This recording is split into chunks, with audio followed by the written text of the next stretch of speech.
Well, yeah, what I'm gonna do tonight, I might try to speak in English really fast so my parents don't understand because they're all the way from Mexico. Oh, come on.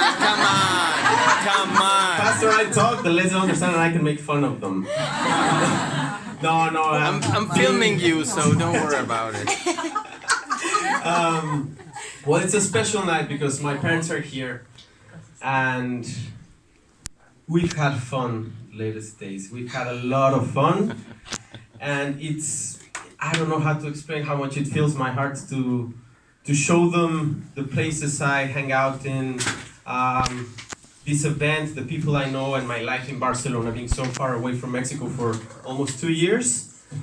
And I'm impressed by how the Latino spirit gets together with the European spirit after being with my family for a few days. Just to give you guys an example.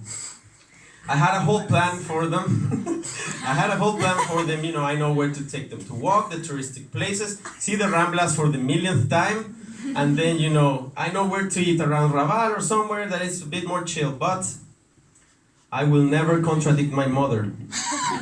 So she said, I'm hungry. And I want paella. Is paella from Barcelona? No, it's not. It's from Valencia. No problem. I'll get you paella. And we see this restaurant, which obviously was not specialized in paella. But she saw a paella cart and she's like, I want to eat here. I'm tired and I was tired too. And I'm, okay, you want to get your paella? Cool. Let's get your paella. So we sat down in this place that is not specialized in paella whatsoever. And we ordered the paella, and of course, there's just yellow rice, mushy, shitty as fuck, yeah. And my mom just looks at my dad and I and goes, may I be myself? Fire away. And she says, excuse me, please. Yes, how can I help you? This is horrible. And the lady was like, that's where they clash, because I think there's certain passiveness in the European culture where they'll be like, this is horrible, but, well, choices are choices. She was like, this is horrible. And the woman didn't know what to do, and she was like, I cannot charge you. Thank you, that would be lovely.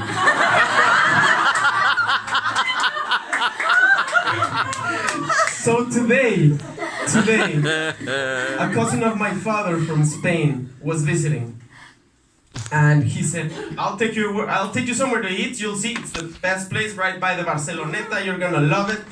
And Mom was like, okay, because I went to a place where they didn't serve paella properly, and so she read the whole menu, asked for a waiter, because we all knew what we wanted to eat, of course, but my mom read through the whole menu, of course. And you know, when I think the waiter that was there with us just said like, yeah, he just acted a fool, and just someone else came that knew more. So my mother just tested the knowledge and the patience of the waiter, asking every paella dish, what's that about, and then ordered a steak. Anyways, after doing all that, because she was like, no, I already ordered paella in a place here, and no, that's not good. So I'm going with the steak. So after being, you know, chit-chatty, having fun, the waiter was laughing, we were all laughing. The food arrives, she has a surprise face, you know, just looks at the waiter. Oh, this is mine. And the waiter was like, I hope you enjoy this. And my mom was like, me too. No. So that's the kind of people my parents are. They're very upbeat and charismatic. The code words were to have them here because I realized where I come from. Like I can't deny it. And the code words were I hope so too. Yeah, the waiter replied, I hope so too. Anyway, so I mean, it's great to have them around. Even when I asked them about any family history, what's going on, like how was my birth? And my mom was like, oh yeah, you know, I had the C-section because you were sideways, so if it was the 1800s, you would have died, or both of us. So I had a C-section and I just saw your foot go like, meh. And then your hand go like, meh. And I was chatting with the doctor, like I was all right. And then when you came out, you had the same face you have right now. Like you didn't even cry, you went like, meh. And the thing is, I was scheduled to, like, my birth schedule was 26th of November. But since the doctor was going on vacation, he took me out on the 22nd, so they owe me 4 months in the womb. But anyways, all the stories are like that, are funny, and it made me think these days how to reflect back on how our life has been throughout the years. Living in Cancun, living in Mexico. Not only from my perspective, but also taking into account how they must have lived it. All the sacrifices they've done. Everything they've done for my brother and I. So just imagine being a young couple.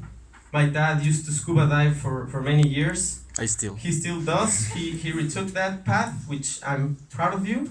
Yes? Thank you. And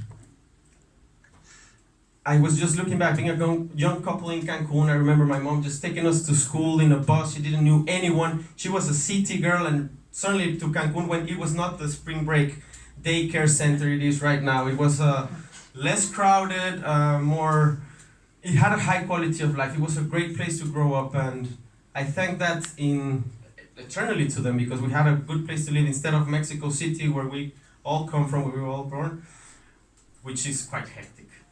But of course, there's been good times and bad times, and looking back into their relationship, there's been ups, there's been downs. There was a period where the four of us were in Mexico City, and there was a bit of a family crisis. My dad was in jail for a couple of days, and I know what you are all thinking. It's not cocaine, it's not cartel business. No. You were thinking it, yeah. I saw your faces back there. No, it was a misunderstanding which got settled, but the fact that I could see that how strong they are as a team makes you question a lot of things about love, how relationships are nowadays. Mohit talked about Tinder, and I had that in mind, how we're all trapped nowadays in emotional capitalism. I read this once in a book of Rom. He talked about emotional capitalism, how we're all products. We're all a big fucking catalog. So people are not patient with anything anymore. If you lose connection on your cell phone, you're cursing the whole fucking world. Like, I have no Wi-Fi. Like, we have no patience for anything, and that includes even emotional support, being there for someone, and really sacrificing and committing into somebody or someone, even group of friends or a partner or anything. You see Tinder, you just swipe. And a friend of ours in Mexico wrote a column about that, called like Netflix relationships, how we have so many options and we're so impatient.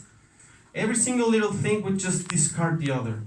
You give it 10 minutes to a chapter in any series in Netflix and you will, it's not caught, it didn't catch me, boom. And it's the same how we are seeing people now, and all the expectations and all the weight we're putting into ourselves.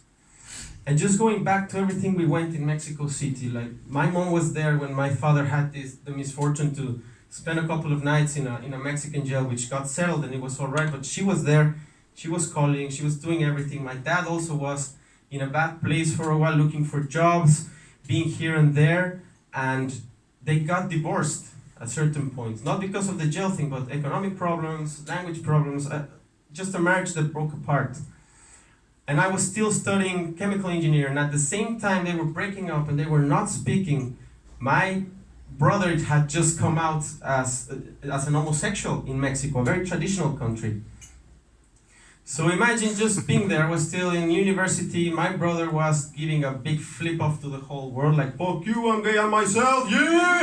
Like, he was proud as fuck. But it was a very traditional country, so it was a bit of, I'm stepping away and I'm being myself, which I get that courage. But I also saw the other side, which is, my parents had to struggle with all the traditional mindset and all the schemes we taught in a place like Mexico, in a very conservative country. They broke them. Even when they were not speaking with each other because of differences, they broke that.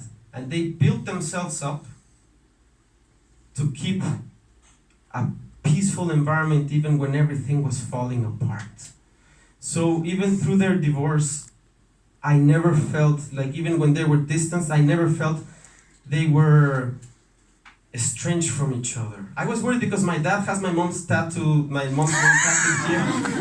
So I was like, whoa, are you gonna draw a shark or something? Or, you know?